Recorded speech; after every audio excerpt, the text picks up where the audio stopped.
Vincenzo. Good evening, and welcome to another Life After Hours, that time of the month when we shine a spotlight into the darkest corners of personal finance. And this evening, we're joined by Phil Muscatello. G'day, Phil. Hello, how are you, Vince? Good, Phil. Now, Phil is one of our network of personal finance content creators. Phil is the host of Shares for Beginners, which is a podcast, of course, where all good podcasts are delivered, whether it's Apple Podcasts or Podbean or wherever it is. So I encourage you to check it out. Now, Phil interviews fund managers, and in fact, I think he's probably talked to more fund managers than I've had hot dinners, and it's always an entertaining and educational listen. Thank you. Come and have a listen if you want. Don't worry if you don't want to. I'm not for everyone. And it's not Shares for Simpletons either. It's Shares for Beginners, but it doesn't mean you have to be a simpleton to listen to it. Cool. Well, thanks, Phil. We'll obviously come back to that. Now, as you probably know, we're talking about ethical and sustainable investing, ESG, tonight. So if that's not what you're expecting, then you're in the wrong place. But let's crack on with it. So with all of these things, for our regular visitors, if you want to pop in the chat where you're from, say hi. And for those of you who are new, we usually start with a little bit of a presentation and then really focus on your questions. Actually, these evenings are about you. They're not about me or Life Sherpa. They're about helping shine a light on what's bothering you in personal finance. And tonight, of course, it's ethical investing. Don't forget about the poll. Yeah, so we have a little poll, which we'll come back to later, but you can pop in and click on the poll button and cast your vote. We'll come back and talk about that. There is a Q&A session or a chat session. So if you can click on the chat button, you can type in your thoughts. So let us know where you're from. So don't be shy and drop your questions in there so that we can get to it. If you do want to be a little coy and not reveal who you are, you can put it in the Q&A chat. So that's enough housekeeping, I think. So we obviously do need to acknowledge the Camaragal people, the oldest recorded inhabitants of the land that today we call North Sydney.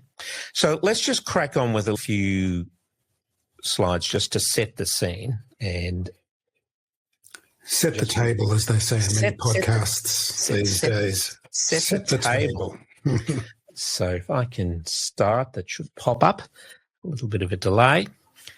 And so when we talk about ethical investing, for many people, that's an environmental imperative. It's about not investing in fossil fuels, but generally investing in line with your values, or looked at from a funds management lens, it's about taking into account social, environmental issues beyond the effect they have directly on risk and returns. And that's the important point. I like to think about this as ESG investing, which is a little less values-laden than ethical, given how personal ethics are. This sort of approach to investing goes back, well, to biblical times, when there was prohibitions on charging interest. So we see that in the Talmud. We talk about the usurers, the money changers in the temple in the Bible. And of course, the Quran, a few centuries later, heavily opposed to the taking of interest. So moral or religious beliefs are often a big driver here. I've certainly got a lot of Jewish friends who just refuse to buy a German car. No amount of product differentiation will change their mind. That's a strong moral position that no amount of rational argument can address. And didn't the Quakers, weren't they early? Yeah, that's right. Pioneers in ethical investing. Many might have been in the 1700s, I believe. Yeah. So the Quakers brought us many great innovations in investing. So many of the mutual funds, like Friends Provident, date back to the 1700s, where they were very strong. John Wesley talked about the sextet of sin being alcohol, gambling, pornography, usury.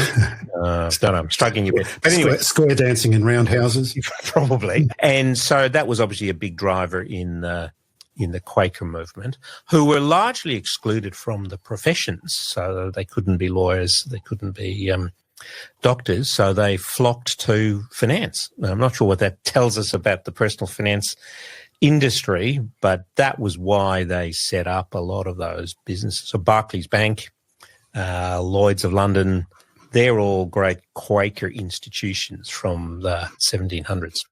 But certainly as we're moving on to the not profiting of anything that's against your values, and probably more controversially, there's the aiming to make a positive impact on the world. But we'll come back to all of that later. Now, Life Sherpa, as you may or may not know, is a B corporation. So we have a mission to deliver affordable personal advice to all Australians. And for that, we are accredited with the B Corp movement, which is a recognition of companies that look at their impact on the environment and society generally and have some form of mission. So this is obviously a topic that's fairly dear to our heart and to our members. So when we talk about ESG, which I think is sort of a broader term, talk about environmental things, which is, focusing on companies that do or don't affect climate change and their carbon footprint. We look at renewable energy, look at waste management and biodiversity. On the social side, which goes a little bit beyond the organisation and talks about human rights and employee treatment, talks about diversity and exclusion programs, and of course their interaction with the community. And then the one that probably has some of the biggest impacts on sustainability of companies, if not necessarily their business model, is governance. So that's around transparency in business practice. It's about ethical leadership, and it's about accountability of executives and board.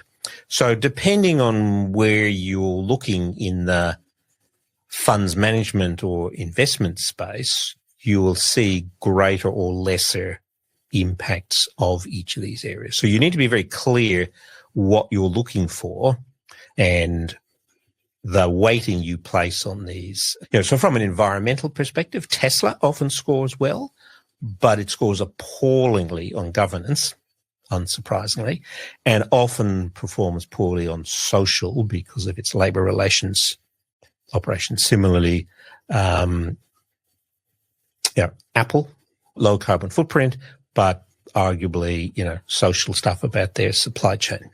So you need to look at Vince, I might just interrupt you. Yes, please. You might notice that in the poll that I can put together, that I quite cleverly wove these particular forces all together so people can see what is most important for them. Excellent. So thank you, Phil. And so there's then a number of strategies that you can use to get there. The one that's sort of becoming almost table stakes in investment management now, outside of the index fund space, is what's called ESG integration. So that's just including some of these things, particularly the governance and social piece, into your investment analysis.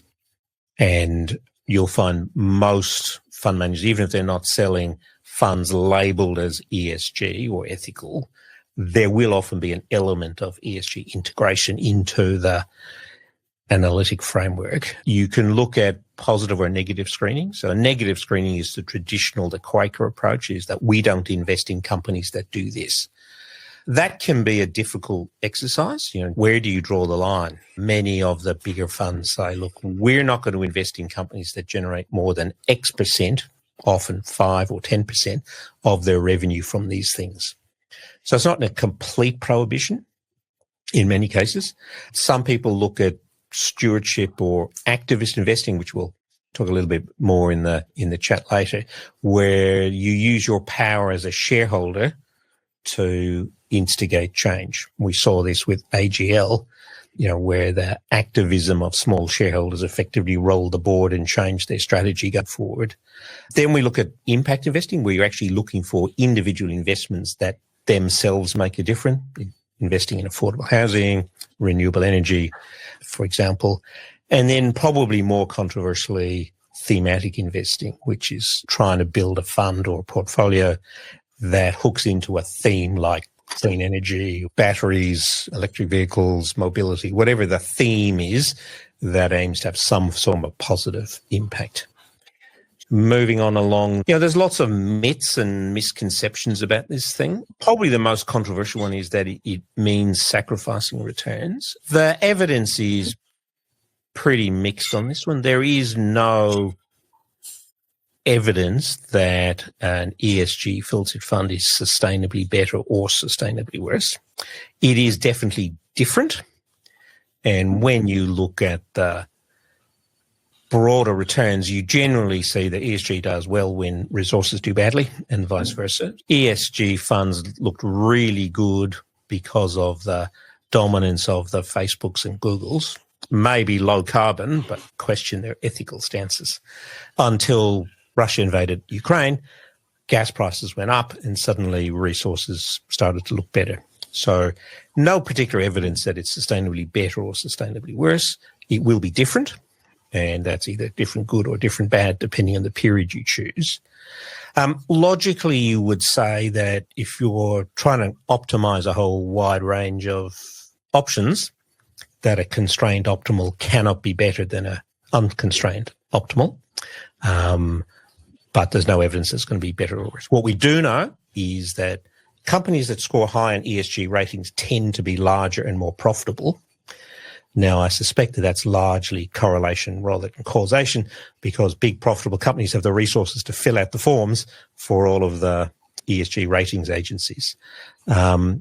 The other thing that's fairly common is it's all about the environment. I mean, certainly in the 70s, 80s, 90s, that's really what people meant when they talked about sustainable investing.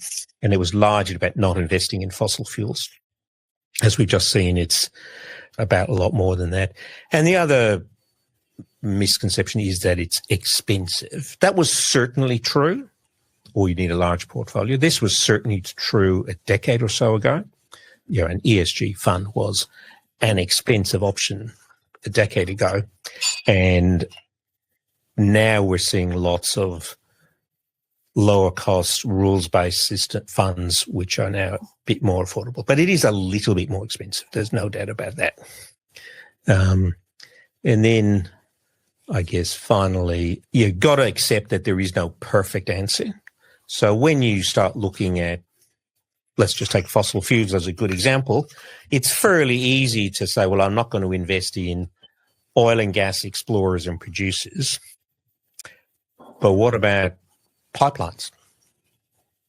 What about utilities who distribute that to households? What about shipping? Or shipping, or companies that use those products to create fertilizer or plastics? What about roads? Transurban, for example, one of the biggest infrastructure stocks in Australia, UniSuper just got caned or taken to court by the Environmental Defender's Office for including Transurban in their green sustainable fund. So, obviously every car that drives down a Transurban toll road is spewing out emissions, and those emissions could be reduced if people caught the train. And then, do you include airports, travel agents? Travel is 8% of global emissions. So are they in or out? Really complex set of analysis there. Simple, no fossil fuels. That's an easy concept, but turning that into practice is harder. What about banks who lend to them? So if you look at FAIR, for example, FAIR, which is Beta Shares, Australian large company sustainable fund, it doesn't have any of the big four banks. It doesn't have Transurban, but it does have Webjet and what's the other travel company, Phil? Corporate Travel. Corporate Travel, yeah. Yeah. Mm-hmm. So it's got both of those in it. So where do you personally want to draw the line? That makes this an exercise. ESG rating. So where are you going to get information to do this? So I mentioned earlier about Tesla. Tesla scores really well on some measures because it's obviously helping the decarbonisation of our car fleet, but appalling governance and poor labour relations. Apple scores really well on carbon footprint, but labour practices, your iPhone's made in China. And then, of course, there's the risk of greenwashing. Or I listened to a professor at Cambridge, his name escapes me at the moment. He's a climate change professor of climate change at Oxford or Cambridge. And he talked about the concept of brown scraping. We talk about greenwashing, which is pretending it's green when it isn't really. And Van Gogh just got fined a truckload of money for this. Brown scraping is the concept of, it comes from scraping the plates. You empty all your plates and you put them all on one plate. So BHP, for example, but recently exited the oil and gas business. So it sold its assets to Woodside. It exited much of the thermal coal by selling it to Whitehaven. Is that right, Phil? Whitehaven? Mm-hmm. So neither of those transactions changed the number of barrels of oil or petajoules of gas produced or burned. None of them changed an ounce of carbon dioxide removed from the atmosphere. But those two transactions now makes BHP a clean investment. And so that's why someone like Aware Super Fund in their sustainable green fund got 13% allocated to BHP. However, I might point out that BHP is one of the largest copper producers in the world as well. Yeah. And for a renewable energy future, we're going to need a lot of copper. Yeah, that's I guess the point, that there is no perfect answer. And so it's very hard to go, BHP bad, Rio good, or vice versa. But those transactions had zero impact on the environment, and in fact possibly made the matter worse, because they're now in the hands of people who've got slightly less social awareness than BHP. So when the mine is worked out, can you be as confident it's going to be rehabilitated as well as it would have been in BHP's hands? So this is not an easy exercise to do, and sometimes perfection can be the enemy of the good. But you need to understand why you're doing it. So if the goal is, I don't want to profit off fossil fuels because I don't like global warming, then you need to be really sure where you're going to draw that line. Because the further down that chain you do it, the harder you make the exercise and the bigger skew you're going to have in your portfolio. And Vince, I think it's worth pointing out in terms of the greenwashing, another aspect of it is ETFs are very popular these days. And we know that they're a marketing exercise for the ETF companies that create them. And so what they're doing is they're looking at what's trending on social media, and they're creating ETFs that they feel will fulfill a demand that they see as being created in social media. So you've also got to ask yourself whether you feel comfortable being part of the process, which always ends up in some form of greenwashing or, a double-edged sword, or, do we have BHP not in because, fossil fuels, or do we have them in because they're producing copper? Woolworths, suddenly became much more ESG compliant once they got rid of their pokies, but, the pokies are still operating under Endeavour. Yeah, it's just not easy. I'm just wanted to hammer home that a little bit further, Vince. Yeah, absolutely. This is conceptually is a very simple concept. I want to avoid things that I disagree with. The challenge is implementing that in a way that still delivers some investment fundamentals. And, to avoid being used by fund managers for their evil schemes. That's right. There's no one more motivated to make this stuff happen than a fund management marketing team. But if we come back to, what are the benefits of doing this? The clear and unambiguous benefit is you get to align your investments with your personal beliefs. That is a personal thing. Nobody can tell you whether you're right or not, but that is the easiest benefit to verify because you know the answer for yourself. The second one that people look to do is to make a positive impact in the world. And this is where things get a bit murky. So when you buy a share, you're not giving your money to BHP. You're giving your money to someone else who owns some BHP shares. So the indirect, the way this flows through to create an impact is very remote in the sense that if enough people choose not to buy BHP shares, BHP will find it harder to raise money for the next project, which means it's less likely to grow and get bigger. And that's probably a good thing if your goal is to reduce the number of new oil and gas projects, for example. But the peculiar thing about that is that flows through to higher returns for future shareholders, because it means that BHP's got to pay more for new capital. So new investors in BHP now earn an outsized return. And nowhere is this clearer than in the tobacco industry. So, of course, tobacco was one of the early sin things that most mainstream managers exited. And that's partly responsible for why Philip Morris, or Altria as it's called now, has delivered the highest cumulative shareholder return to any company that's ever been listed in the US. And that's everyone, including Berkshire Hathaway. Berkshire Hathaway is about 14 rungs lower down on the list than Altria, Philip Morris. So that's an interesting one. That's great. That great flavour. The Marlboro Man. And then the one that I think is sort of a bit under-researched at the moment is that there's a potential argument that although markets are broadly efficient, and even when they're not, they behave as if they were, that perhaps the market has fundamentally mispriced some of these risks. That's taking a bit of a leap of faith, but it is an outsized possibility. And so maybe the market has mispriced the risk of your Woodside's assets being left stranded when nobody wants to buy oil or gas in 20 or 30 years. And the market's just fundamentally missed that. That's always a very difficult bet to make, to bet against the market, because, of course, a good friend, John Maynard Keynes, possibly one of the best private investors of all time, delivered a higher return over very interesting times, including the great crash of 29. Possibly a better investor than a Warren Buffett or a who's the Renaissance man, Phil? Renaissance technology. I don't know. Sorry. Yeah. Anyway, some of the best investors. John Maynard Keynes, the economist.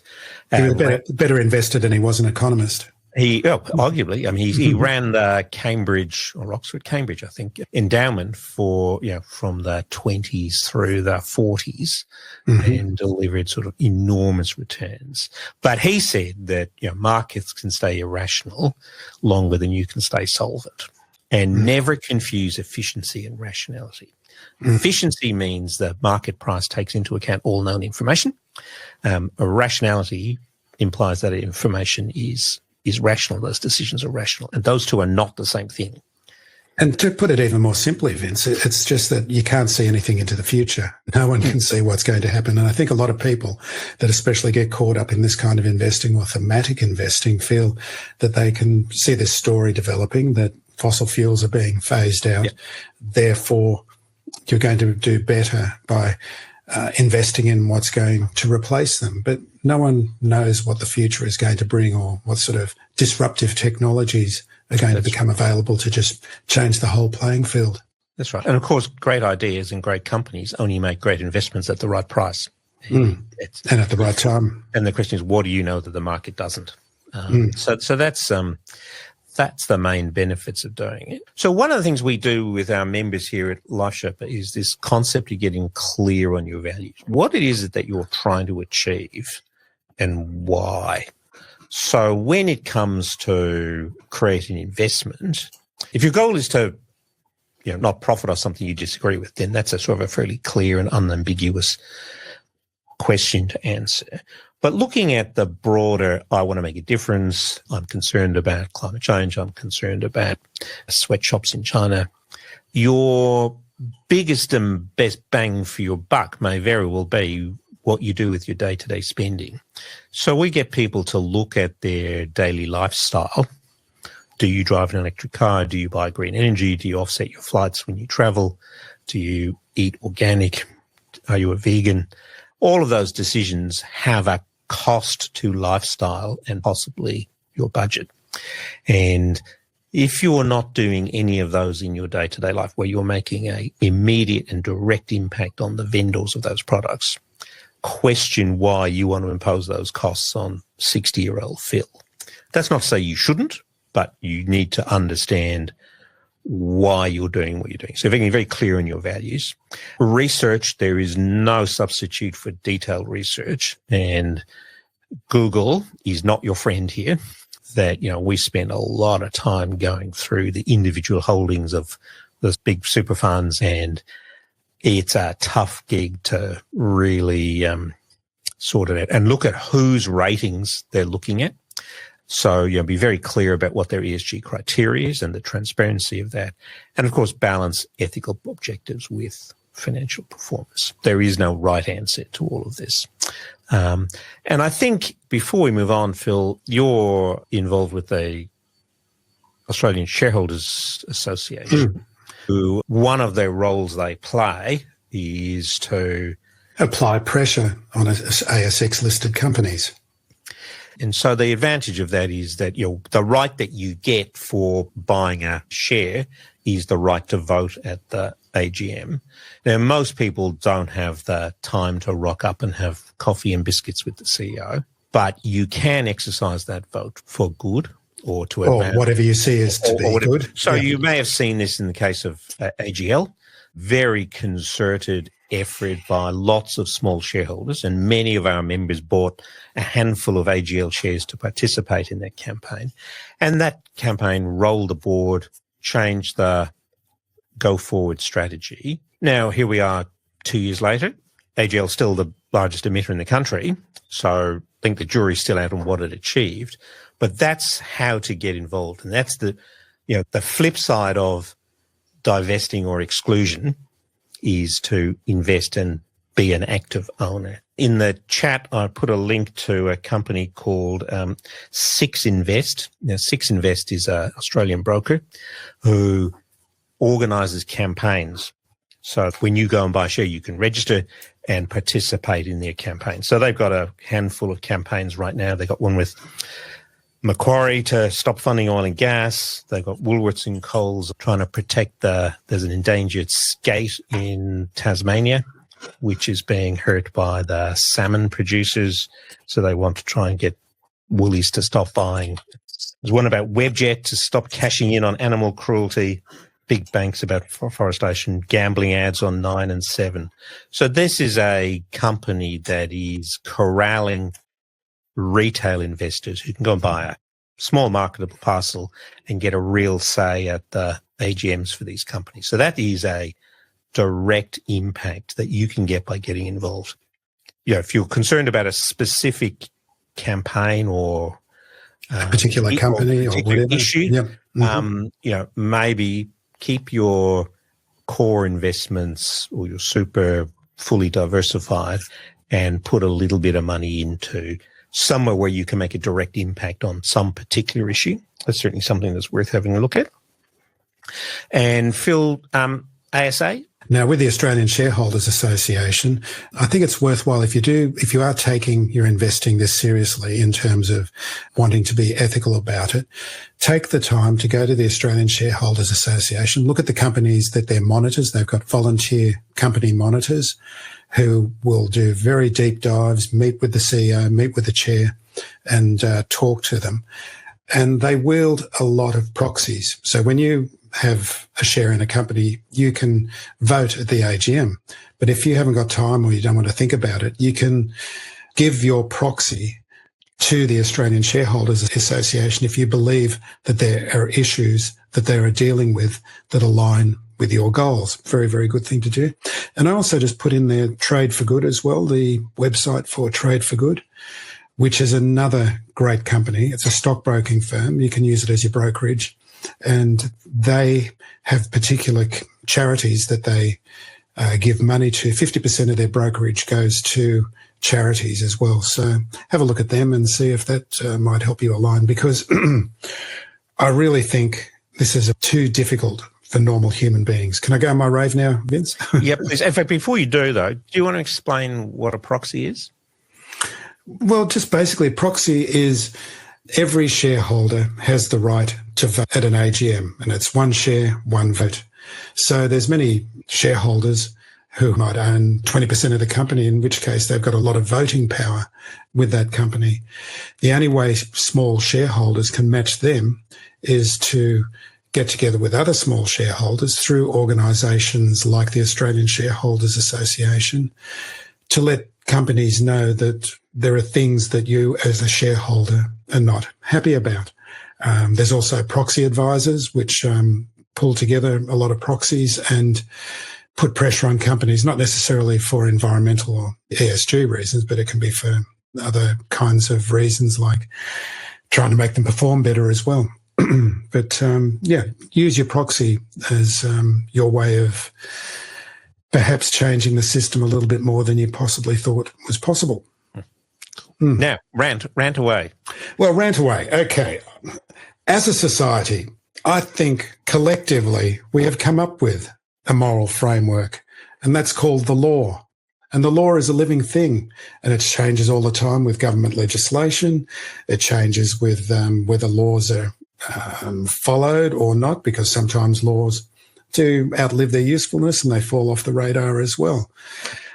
I personally don't think that trying to point your investing in a certain way makes any difference at all. I think really what you should be doing if you wanted to make a difference is to take whatever profits that you make and then apply them via charity in the way that you see most fit. Now, I was just looking at the poll. We got 40% who thinks armaments is the most evil investment. And I would suggest that if you're a Ukrainian, you wouldn't think that the armaments industry was that evil, that you would be welcoming the armaments industry. Again, with fossil fuels, 60% is the most evil investment, fossil fuels. But then we sort of saw a couple of years ago with the Ukraine war, and then Europe not wanting to get their oil from Russia.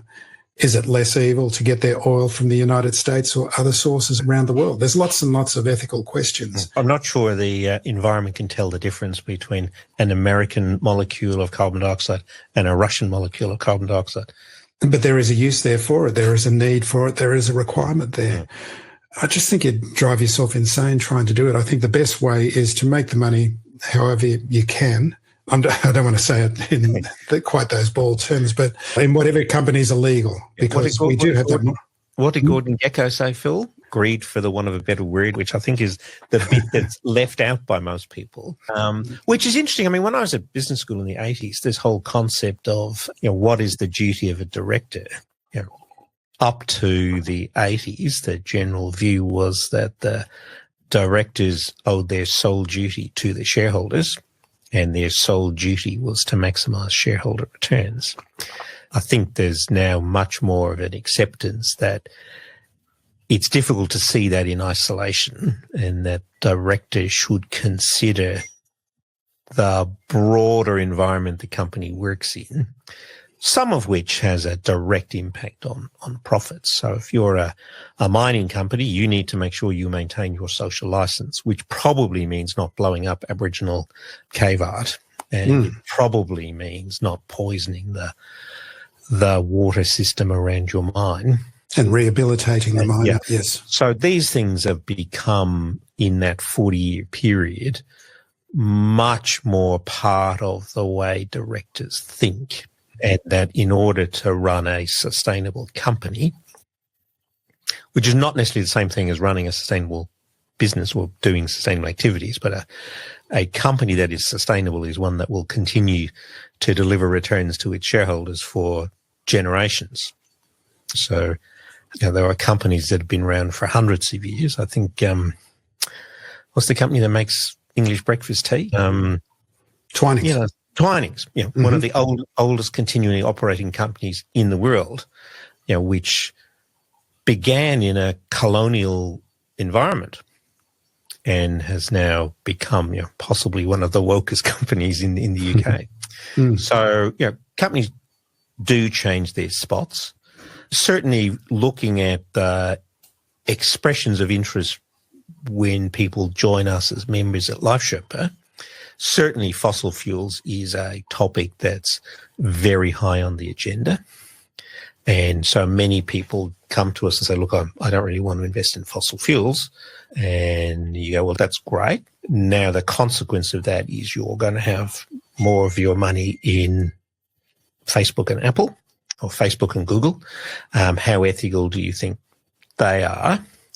And that's where this dichotomy between the ES and the G, like, where is your focus? It's very hard to have all of them. So it's important to work out what actually does matter. And fossil fuels is sort of the low-hanging fruit in some ways. And the challenge is, how far down the chain do you want to put that? As opposed to having your money in Meta and all of the social problems that have arisen from everyone being stuck to their smartphones. That's right. To me, Meta and Google are way eviler than BHP, because they don't even have a useful... That's controversial. That's controversial. They don't even have a useful place in society. That I'm not sure that society would be any worse off if Facebook and Instagram disappeared off the face of the earth. It's only because we're not pretty enough for Instagram, Vince. Well, this is probably true. You're just bitter now. That's right. Just because I'm not blonde. Grey is no substitute for blonde these days, especially on Instagram. So that's really the interesting point. So you and I did an event with the Australian Shareholder Association with our good friends at ShareSite, which you can find on our YouTube channel. But, you know, the interesting thing for me about the Australian Shareholders Association is that it's sort of like a union for investors, that it really allows us as investors to have our say, and they've got a fair bit of credibility because the number of their members are active shareholders and who carry quite a bit of weight. I think the third largest proxy wielders in the country. Yeah. So our super funds may own 20% or more of the bigger companies, but, you know, those are the retail shareholders in Commonwealth Bank, Telstra, AGL have a material part to play on their shareholder register. And they're often the swing voters. Quite often the bigger funds will throw themselves behind management until performance dies off. So it's interesting, your concept of evil in the use of the word evil obviously is values laden. Emotionally, I'm an emotional guy. I'm half Italian, and for a very good reason. And obviously, the ESG fund issuers play on that as well. Yes, you had Richard White on the list. Didn't get any votes, interestingly. Maybe they haven't heard of Richard White. But that is a really good example of a moral conundrum, because he's provided so much shareholder value at WiseTech. And this was a big problem at the big investment banks. You know, how much dickhead are you prepared to tolerate while they're making you money? And quite often the big funds will turn on these flamboyant CEOs. And CEO founders are often a problem. Yeah, Elon Musk, perfectly good example, although he's technically not a founder of Tesla, despite what he claims. And where do you draw the line between a flamboyant founder CEO who's delivered immense amount of value and made many of our largest super funds lots of money?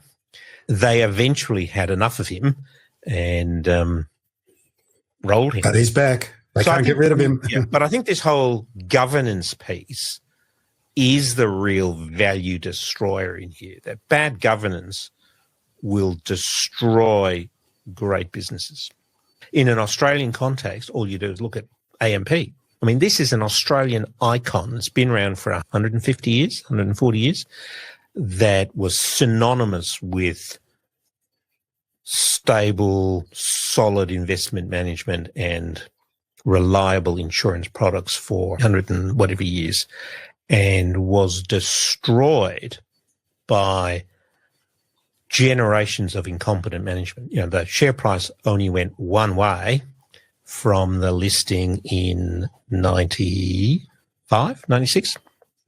Something like that, yeah. And, it was, whatever it is then, it's destroyed billions of dollars of shareholder value. And how a 150-year-old insurance company can come to the conclusion that insurance is not core business and flog it off is just beyond me. But that's a governance problem. Sometimes governance works. What might be perceived as bad governance can lead to a great business. Steve Jobs at Apple's a perfectly good example. That was not what you would call textbook good governance. But in his stay there, it delivered massive amount of value. There's no end of places where that's an issue. And good old Richard White is a perfectly recent example. So I think that's probably as much as I wanted to say. Let's have a look in the chat and grab some questions. So the question here is, what do we use in our portfolios? That's a great question. As you probably know, we're evidence-based. And so we start with the evidence that says that asset allocation drives 90% of your returns and your risk. So now you have to build a portfolio to deliver that asset allocation. And so when you're looking at large cap companies, whether that's in Australia or in developed countries, finding a fund that delivers good ESG screening, that is by exclusion, taking an exclusionary approach, is becoming reasonably cost effective. So I talked about FAIR earlier and its global equivalent ETHI. They're all big companies, developed markets. And that's sort of the easy bit of the equation. It starts getting more complicated when you move down to the small cap and mid cap space. So can you find a ESG screen small cap where you really have to be in the active management space?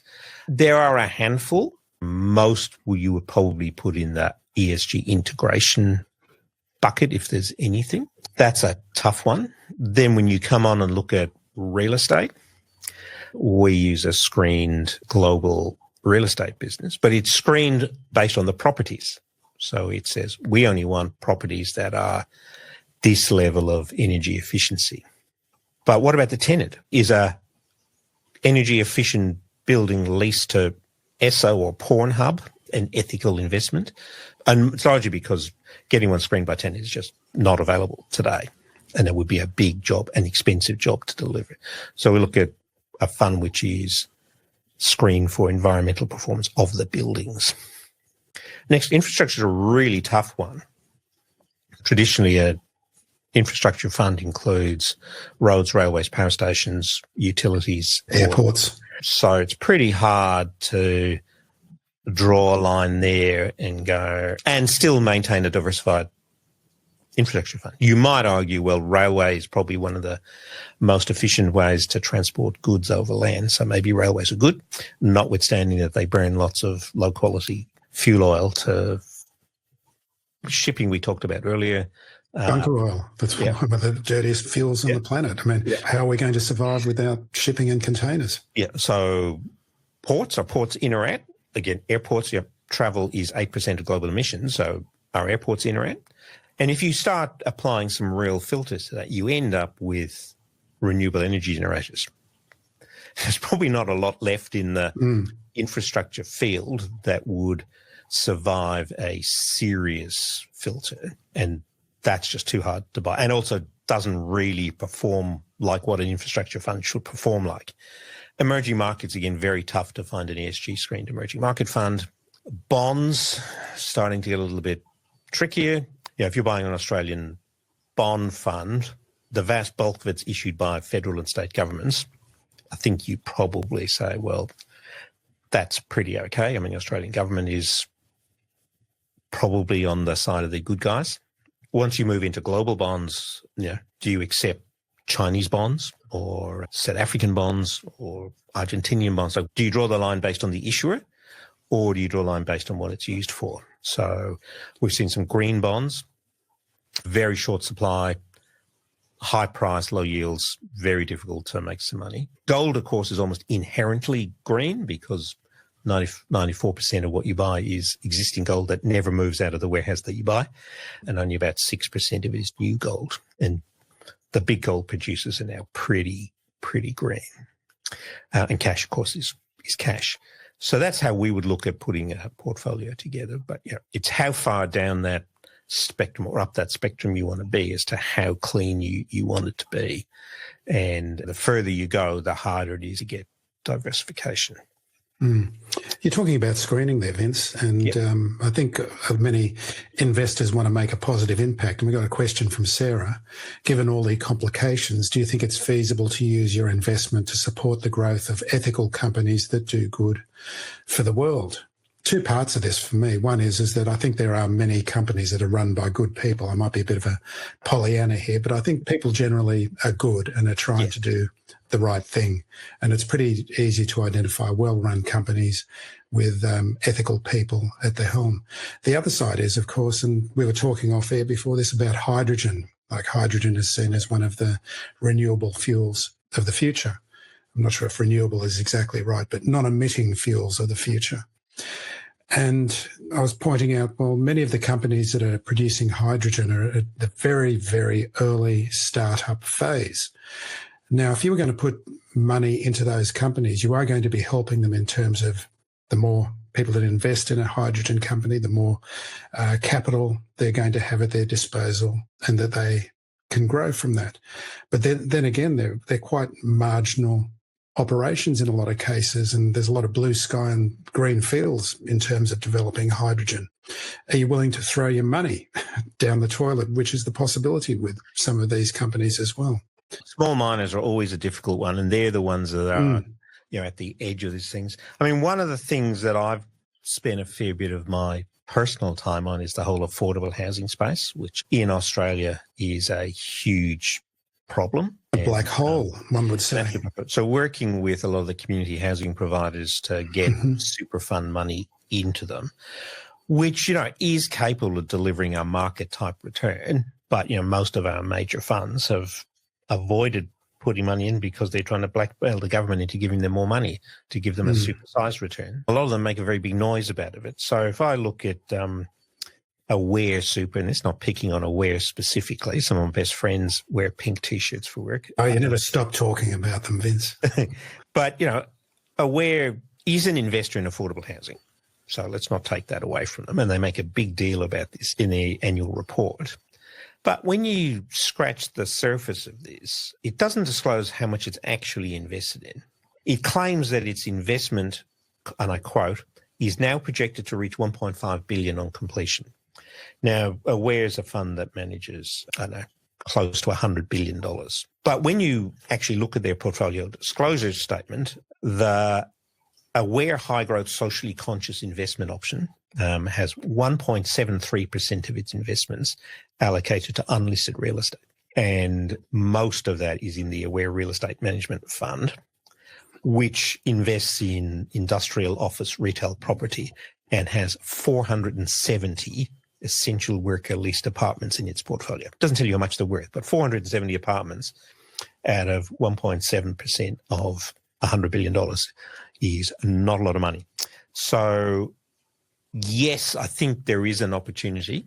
Question is, how much? So if you've got a $50,000 super balance, how much of that do you want to allocate to trying to promote the good? And if you do, what does that look like? Because most good investments become normal investments if they deliver market returns. It's the ones that don't deliver market returns that need the greatest support.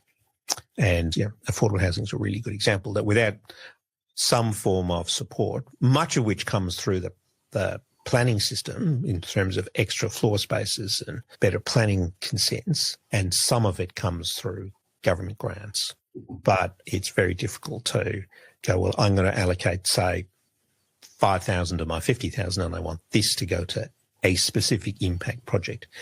Very hard to do that. There are a handful of funds who will claim to do that, but when you scratch the surface, it does often look like a very small percentage of the fund. Verve Super, perfectly good example here. They're dressed up. That's a fairly broad-based, largely index fund. Most of the money is invested in either FAIR or ETHI, and a handful in small funds that do things like affordable housing. And their great contribution to closing the female super gap is they'll waive your $1.50 admin fee while you're on maternity leave. That, to me, is greenwashing. So great question, Sarah. That's a tough question. If you have a lot of time and a lot of money, a self-managed super fund could help you get there. But as Phil suggested, maybe the better good is through your spending and your philanthropic efforts, and doubling down on that whilst focusing on generating market risk-adjusted returns in your investments, which gives you more money to invest in those things. Of course, there's no right answer for everybody. That's a tough question to answer. Yeah, and it's also just trying to do yourself on a personal level what you can, in terms of transportation that you use, the clothes that you wear, the food that you eat. You can make as much difference, you might be only one person, but if enough people get together and act in the same way, you don't have to do it through investing. You can just do it through your own personal lifestyle, But for me, it's important about animals, Like, I'm not a complete vegetarian or vegan, but I tend not to eat that much meat just because I feel bad about the animals, So you just all of us do what we can do, I think. And we're all fallible humans.